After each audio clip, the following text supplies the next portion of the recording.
Vous avez été violé, vraiment? Tu déconnes? Moi, je violais un Milkovitch, on le bourrine pas. Mickey a dû être adopté, alors. Yann a expliqué au tribunal qu'il souffrait de troubles bipolaires. Il a réussi à faire réduire sa peine de 10 ans à 2 ans. Mais même ainsi, Yann était très inquiet. Il n'avait jamais mis les pieds en prison. Pour éviter d'être malmené en prison, il a d'abord demandé à Kelly, la copine de Carl, de lui apprendre quelques techniques d'autodéfense. Et là, t'es mort.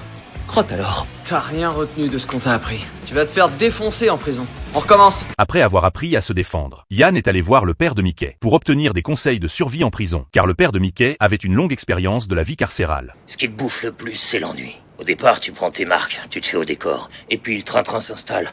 Tu te mets à lire des livres, à soulever des poids, à baiser quelques petites lopettes dans la cour.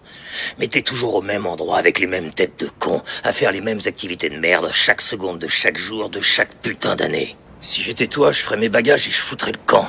De retour chez lui, Yann a commencé à faire ses bagages. Il a aussi contacté un ami qui venait de sortir de prison. Yann savait qu'il s'en était bien sorti en prison. Il s'est empressé de lui demander des informations sur la prison et les précautions à prendre. Son ami lui a fait une description détaillée pour que Yann sache clairement quelle personne en prison il ne devait absolument pas provoquer. Le lendemain, tout le monde s'est levé tôt pour attendre. La famille Gallagher a accompagné Yann à la prison. Après être descendu de voiture, chacun a dit au revoir à Yann à tour de rôle. Yann avait déjà fait tous les préparatifs, mais la vie inconnue qui l'attendait le rendait très anxieux. Après avoir enfilé la tenue de prisonnier, Yann a imité les gestes et expressions arrogants de Mickey. Tout le monde autour le fixait du regard. Cela le rendait très mal à l'aise. Mais l'apparition d'une personne lui a donné l'impression d'être sauvé.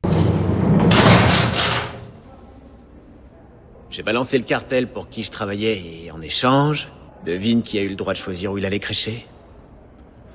Oh putain.